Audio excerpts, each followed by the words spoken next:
শরীয়তপুরে হস্তান্তর জটিলতায় প্রায় ২ বছর ধরে জেলা সদর হাসপাতালের হিমঘরে পড়ে আছে ২ ভারতীয় নাগরিকের মরদেহ। দীর্ঘ সময় ধরে মরদেহ দুটি হিমাগারে থাকায় নতুন মরদেহ রাখতে বিপাকে পড়ছে হাসপাতাল কর্তৃপক্ষ, আবার প্রতিনিয়ত ফ্রিজ মর্চুয়ারি ভাড়া গুনছে কারাগার কর্তৃপক্ষ। বিষয়টি ভারতীয় হাইকমিশনে জানানো হলেও এখনও কোনো সুরাহা হয়নি। শরীয়তপুর থেকে বিধান মজুমদারের পাঠানো তথ্য ছবিতে দেখুন ডেস্ক রিপোর্ট।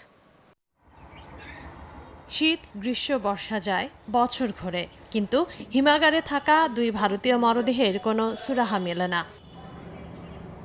অনুপ্রবেশের দায়ে অভিযুক্ত সত্যেন্দ্র কুমার ২০২৩ সালের ১৮ জানুয়ারি মারা যান জেলা কারাগারে। একই বছরের ১৫ এপ্রিল অসুস্থ হয়ে শরীয়তপুর সদর হাসপাতালে চিকিৎসাধীন অবস্থায় মারা যান বাবুল সিং।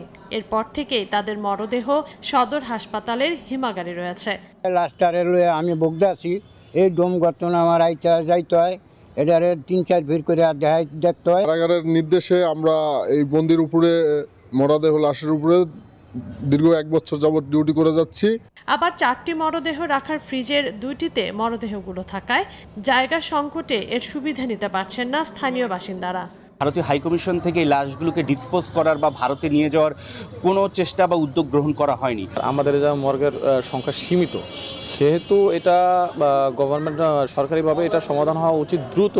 এতে রাষ্ট্রের প্রতিদিন ২,০০০ টাকা করে খরচ যায়, এতে লক্ষ লক্ষ টাকা রাষ্ট্রের যেমন ক্ষতিগ্রস্ত হচ্ছে, পাশাপাশি আবার শরীয়তপুর কারাগারের ২ জন বা ১ জন প্রতিনিধি ২৪ ঘন্টা ডিউটি করতে হচ্ছে।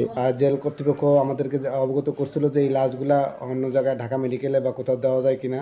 সেই ক্ষেত্রে যদি দূতাবাস, ভারতীয় দূতাবাস তারা যদি সেক্ষেত্রে যদি সহযোগিতা করে, হয় তারা লাশ নিয়ে যাবে, অথবা কোনো মেডিকেল কলেজে দিয়ে দিবে, অথবা এটা সৎকারের ব্যবস্থা করলে। মরদেহ দুটির জন্য সরকারের হিমাগার ব্যয় এসেছে প্রায় ২৪ লাখ টাকা, যার মধ্যে কারাগার কর্তৃপক্ষ পরিশোধ করেছে ৯,৭০,০০০ টাকা। দ্রুত এর সুরাহার দাবি কারাগার কর্তৃপক্ষের। আমাদের কর্তৃপক্ষ, ঊর্ধ্বতন কর্তৃপক্ষদের জানিয়েছি, তারা ভারতীয় হাইকমিশনের ওখানেও তারাও জানিয়েছেন, কিন্তু এখনো ভারতীয় হাইকমিশনের পক্ষ থেকে কোনো ব্যবস্থা হয়নি।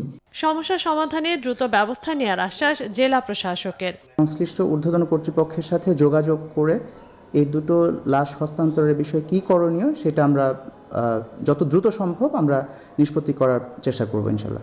অবৈধ প্রবেশের দায়ে গেল ২ বছরে শরীয়তপুরে আটক হয়েছে ২২ ভারতীয় নাগরিক। এদের মধ্যে বর্তমানে জেলার কারাগারে বন্দী রয়েছে ৪ নারী সহ আরও ২০ জন। Desk report, news 24।